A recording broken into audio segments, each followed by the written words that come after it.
Bienvenue dans OK Podcast. Aujourd'hui, un sujet qui secoue la France, bien au-delà des terrains de foot. Le Paris Saint-Germain a gagné la Ligue des Champions. Un exploit, nous dit-on. Mais cette victoire historique du 31 mai 2025 a un goût amer, très amer.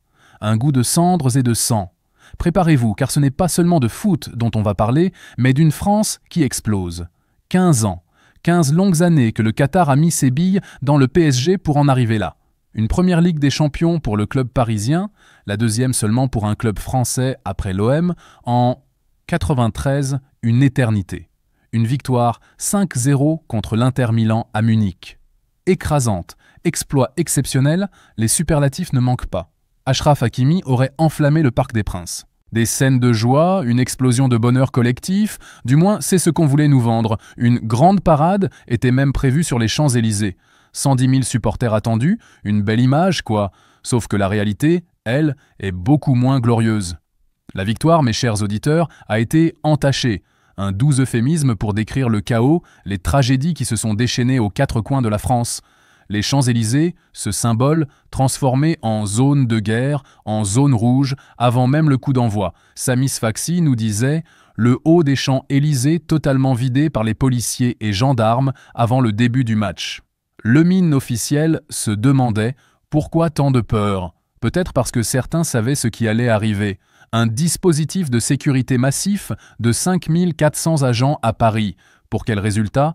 Des tirs de mortier d'artifice sur les forces de l'ordre dès 22 heures. Le chaos sur le périphérique, des abribus fracassés, des scènes de pillage en direct des Champs-Élysées, au moins 4 boutiques pillées, d'autres visées, Footlocker vandalisé. Des vitrines explosées, des commerçants qui barricadent ce qui leur reste, et ne croyez pas que Paris a eu le monopole de la bêtise. Non, non, une nuit d'émeute sur tout le territoire. Tirs de mortier, magasins pillés, mobilier urbain détruit, partout. Et le bilan humain? Accrochez-vous bien.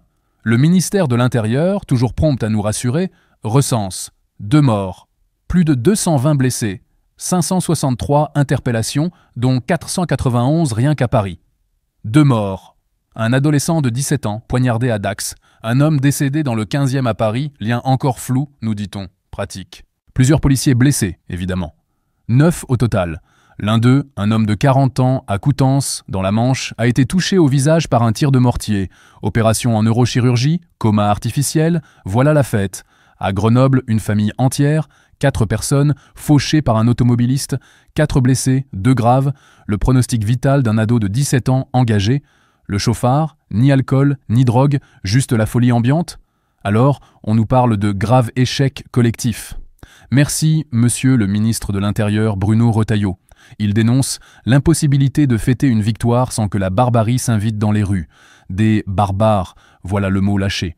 La gauche s'étrangle, le terme est insupportable, dramatisant. Vraiment, les vies brisées, les commerces dévastés, c'est supportable, ça? Le Premier ministre promet de tirer toutes les conséquences.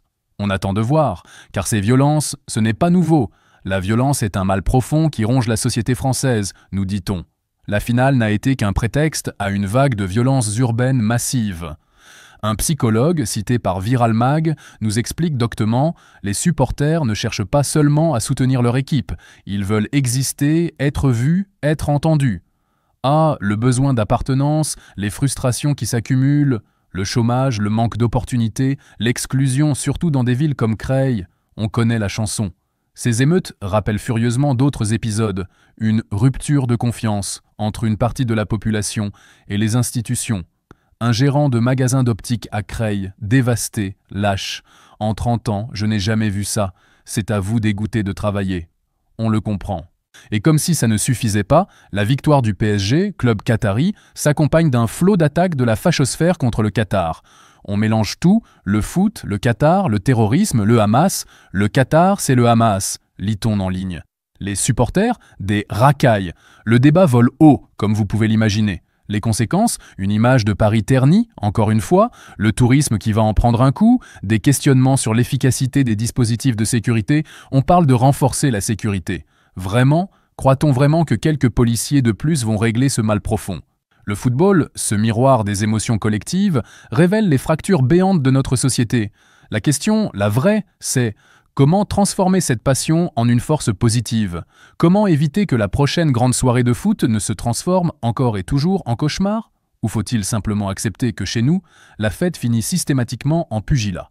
Cette victoire historique, ce qui aurait dû être un moment de fierté nationale, s'est transformé en une démonstration de notre incapacité à célébrer sans détruire. Une nuit de chaos qui en dit long sur les tensions qui minent la France. Alors, la vraie question est peut-être: sommes-nous condamnés à revivre ça, encore et encore, jusqu'à ce qu'il n'y ait plus rien à célébrer, ni rien à casser?